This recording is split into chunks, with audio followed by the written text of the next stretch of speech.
Hey, high school literacy leaders, this is DLC Foster Yankee, and in this video, I'll be discussing lessons 8 through 10, which wrap up the second section of the In the Time of the Butterflies unit. And that should say section 2, lessons 8 through 10. So we'll get started with lesson 8, which is the section diagnostic. In this lesson, students will respond in the section 2 diagnostic with appropriate register and purposeful vocabulary, tone, and voice. Plan their section 2 diagnostic appropriate for various purposes and audiences by generating ideas through a range of strategies such as brainstorming and journaling, and revise their section 2 diagnostics to improve clarity, development, organization, style, diction, and sentence fluency, both within and between sentences. The text for this lesson is the novel and quite a few materials. We have the Section 2 Diagnostic Checklist, the Culminating Task Checklist, Culminating Task Progress Tracker, Forming Evidence-Based Claims Tool, Vocabulary Journal, and a list of reference guides, including academic discussion, avoiding plagiarism, claims, connecting ideas, integrating quotations, and organization. For the lesson overview, we will write a well-developed analytical response about chapters 5 and 6 through either a biographical or historical criticism lens. This lesson begins with students reviewing the Section 2 diagnostic checklist and responding to the question on the screen. What will I need to do to succeed on the Section 2 diagnostic? It's a little too small to see, but for this section's diagnostics, students are writing an analytical response about chapters 5 and 6 through either a biographical or historical critical lens. Their first choice, if they choose the biographical lens, is to answer the question, how are Julia Alvarez's personal experiences reflected in the Time of the Butterflies? And if they choose the historical lens, the question is, how does In the Time of the Butterflies reflect the setting, events, and people who lived under the Trujillo regime? And they must support their response with textual evidence from In the Time of the Butterflies and supporting materials they've studied. The reading and knowledge success criteria are to analyze relationships among thematic development, characterization, point of view, significance of setting, and plots in a variety of texts. Evaluate how the historical, social, and economic contexts of settings influence the plot, characterization, and theme. And evaluate the author's purpose, audience, and message within the text. For writing, the success criteria are to respond, including text evidence and original commentary to support their evaluative analysis, to demonstrate understanding of the explicit and implicit meanings of the text, to develop an engaging idea reflecting depth of thought with effective use of rhetorical devices, details, examples, and commentary. So, once students understand all of that and they've chosen the lens through which they like to write their response, they take a few minutes to gather their thoughts. They might do a free write or otherwise jot down ideas as they come to mind while asking themselves the questions on the screen. What do you know about the biographical or historical lens? What from the text comes to mind when you think about the biographical or historical lens? Then they review their vocabulary journals and identify significant words that they would like to use in their response to the section diagnostic. Students are encouraged to use one or more of the words they have learned thus far in the unit. If students are still mastering the use of new vocabulary, evaluation of their word knowledge can be used as formative data that the teacher can build upon in future lessons. Or, if students have done extensive work with vocabulary thus far in the unit, the teacher might consider evaluating students' vocabulary use for mastery. If students have been keeping a mentor sentence journal, the teacher might encourage them to experiment with at least one of the sentence styles or types they have studied thus far in the unit. As students might still be mastering the concepts they try on this section diagnostic, the teacher might consider using their sentence level writing as formative data that they can build upon in the next section. Or if students have done extensive work using mentor sentences thus far in the unit, the teacher might consider evaluating students' sentence level writing for mastery. They might also have students do additional work with the vocabulary prior to the section diagnostic in order to cement meaning and practice with using them in a meaningful context. So in the next Activity students are now ready to write their analytical response about chapters 5 and 6 through either a biographical or historical critical lens, supported with text evidence from In the Time of the Butterflies and supporting materials they have studied. They might use the Forming Evidence Based Claims tool to help them organize their thoughts. To prepare for the culminating task, students will write a well developed analytical response. They need to be ready to respond to prompts based on their reading because they will be writing a full literary analysis essay at the end of this unit. The teacher can also use this diagnostic to gauge student readiness to form claims, support claims with textual evidence, and develop their analysis. The length of the written response is up to the teacher's discretion. If pacing is an issue, the teaching notes suggest extending this activity across multiple lessons or having students complete their draft for homework. If students demonstrate difficulty with writing, the teacher should determine where they are struggling. Do they need additional support with finding textual evidence or elaborating on the evidence and how it connects to their claim? Or do they need support writing at the sentence level? Sentence frames can also be a useful scaffolding for all students, regardless of ability range, and are particularly useful for English learners. Some students might find sentence frames too restrictive. Allow students to use their own structure when writing their responses. The goal is for students to write responses that clearly express their ideas. Students who demonstrate more sophisticated writing skills might benefit from having time to complete a more extensive revision of their work or experimenting with a unique organizational structure or stylistic technique. Next, students revise their drafts by reading through their response and considering the questions on the screen to guide their editing. What are the strengths of my response? What textual evidence am I using to support my claim? Does the evidence fully support the claim? Do my analysis and commentary further develop my reasoning? Is there a logical progression and flow to my response? Then they revise their response to reflect their best work. If students need support while they revise their work, the teacher might ask guiding questions based on the Section 2 diagnostic checklist, prompt students to use the appropriate reference guide, or model how to review and revise the support and development of ideas using a strong and weak model. This lesson concludes with students reflecting on their working and assessing how prepared they are for the culminating task by choosing at least 3 of the questions on the screen and responding to them in their learning logs. How well did you take necessary action to prepare for the task? What went well for you during the completion of this task? What did you struggle with during the completion of the task? How did you push through that struggle? How well did you actively focus your attention during this independent task? How well did you develop and use an effective and efficient process to maintain workflow during this task? What would you do differently during the next section diagnostic?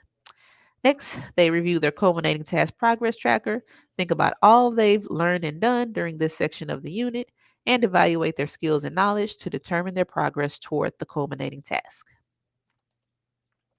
Then they review the central question of the unit, what makes a revolutionary, and use the questions on the screen to guide a discussion with a partner or small group. What new knowledge do you have in relation to the central question? What are you still curious about in relation to the central question? What is the relationship between the question and the text you have read so far? How do the text shed light on the question? How does the question help you understand the text? And how has your response to the question evolved, deepened, or changed? Per the teaching notes, it is important that students receive feedback on their section diagnostic performance as soon as possible. As the teacher reviews student responses, they should consider how students performed as a group. If the whole class has struggled in a particular area, they might conduct a brief mini lesson or model the use of one of the tools with the entire class. There is an optional lesson at the end of the section that provides students the opportunity to revise their section diagnostic response based on teacher feedback. The evaluation plan highlights other upcoming lessons and activities that provide students with opportunities for continued or expanded practice. In our cup for this lesson, we have students know how Julia Alvarez's personal experiences are reflected in the Time of the Butterflies. That's if they choose the biographical lens, or how In the Time of the Butterflies reflects the setting, events, and people who lived under the Trujillo regime if they choose the historical lens.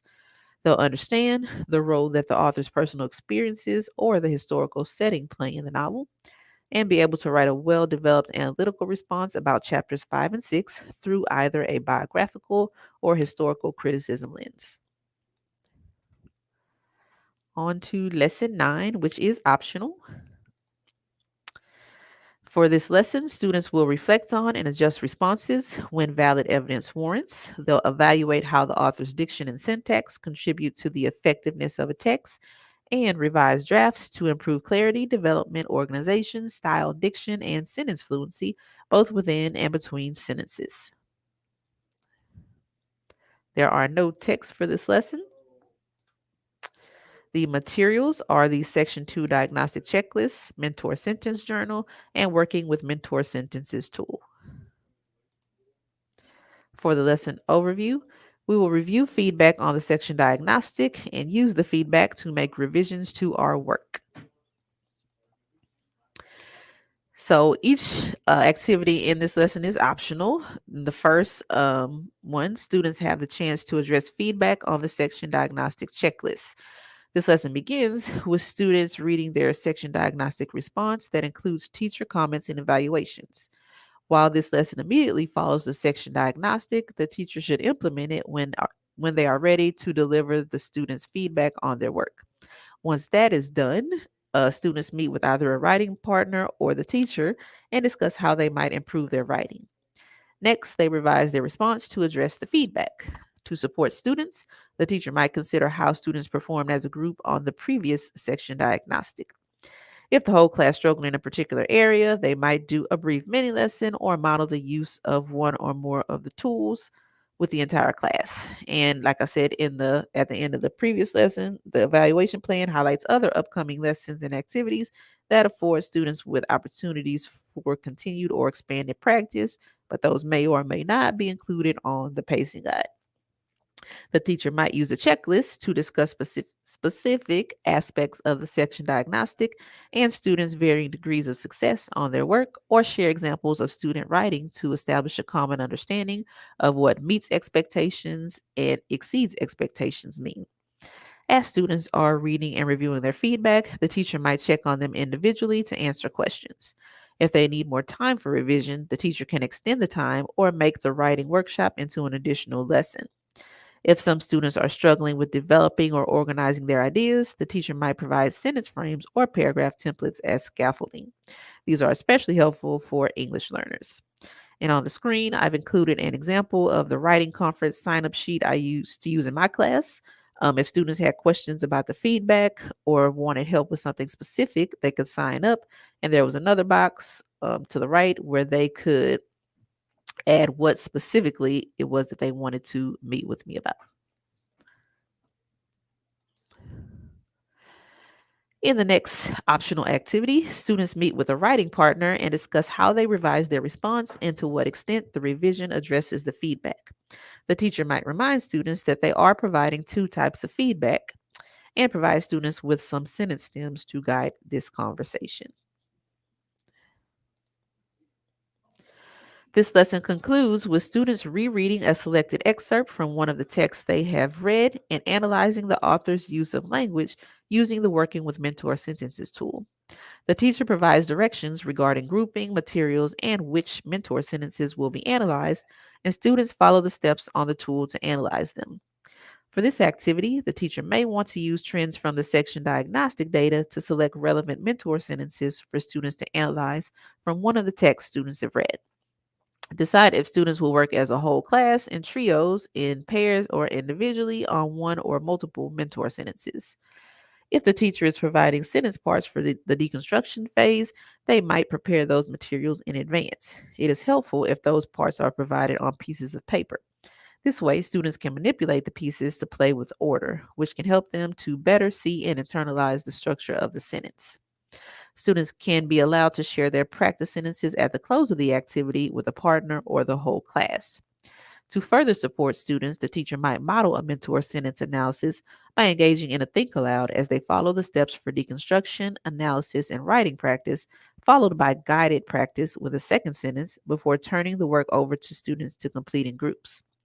As students work, the teacher should be circulating the room, checking on understanding individually, pushing their thinking, and supporting them. Practice sentences can be collected at the end of the activity to review and see which students might benefit from additional instruction or revision. And our cub for lesson 9 is students will know which parts of their section diagnostic response can be improved. They'll understand the purpose of revision and be able to review feedback on the section diagnostic and use it to make revisions to their work. And finally, lesson 10, which is also optional. Students will self-select text and read independently for a sustained period of time, paraphrase and summarize text in ways that maintain meaning and logical order, and interact with sources in meaningful ways such as note-taking, annotating, free writing, and illustrating. There are no texts for this lesson. And the materials are the Analyzing Relationships tool, Attending to Details tool, Character Note Taking, Evaluating Ideas, Extending Understanding, Forming Evidence-Based Claims tools, and the Unit Text Lists, as well as the Summarizing Text tool. For the lesson overview, we will share the understanding we have gained through our independent reading and continue reading our texts, and 2 optional activities in this lesson. Part of the joy of reading is sharing what one has read, experienced, and learned with others. In that spirit, this lesson begins with students sharing the understanding they've gained through their independent reading. If they have completed tools to help them take notes and analyze their texts, they prepare them so they can share with their partner, group, class, or teacher. They should be prepared to give an overview of what their text is about and how it relates to the unit of instruction and use their tools to help summarize any details and analysis. These discussions should be approached with excitement and anticipation. The point of the independent reading program is to get students excited about reading on their own. If students have not been motivated to read their texts, the excitement of others who have might goad them into cracking open their texts. Prior to the discussion, the teacher might want to check with students to see whether they are progressing with their texts so that they can participate effectively. If they are not reading the text, the teacher might ask why they have not been motivated to read. Might they need another more engaging text? Might they be having difficulties balancing their workload? Might the tech workload? Might the text be beyond their independent reading level? If students have not yet identified an independent reading text, the teacher might consider recommending one of the independent reading text options listed on the unit text list. Students might need more help identifying a text that relates to the unit and inspires them to read independently. Depending on the classroom and student needs, they might have students work in pairs, small groups, as a class, or in teacher-student conferences. Students might be grouped by language group, text, topic, or ability. They might use an extending understanding tool to make such connections as they discuss their text with their peers or the teacher. This optional lesson concludes with the teacher reminding students to continue to monitor the pace of their reading using teacher guidance on how much they should be reading each week. If they are using tools to help analyze the text, they might begin to use forming evidence-based claims tools to make claims about specific elements of their text and note how these elements relate to the unit. They might also continue to use note-taking tools, noting details on the tool itself or in their learning log so that they can keep track of important aspects of their text. They might also prepare a brief summary of their text to share for the next discussion. As they progress through both the unit and their independent reading text, the teacher might encourage students to begin making more solid claims about both their individual texts and how they relate to the unit's content. As they continue to read their texts, some students might continue to use reading closely tools to develop their initial understanding of the text. Others might be ready to make analytical claims about the text. They might use forming evidence-based claims tools to assist in such an analysis. Students might continue to use note-taking tools to keep track of key and related details throughout the text. Right. No cub for the independent reading lesson. So that is a wrap for this video. I welcome your feedback and look forward to hearing from you either on Twitter, via email, or in the comments. While you're here, don't forget to subscribe so you never have to worry about missing a video. Thanks for watching.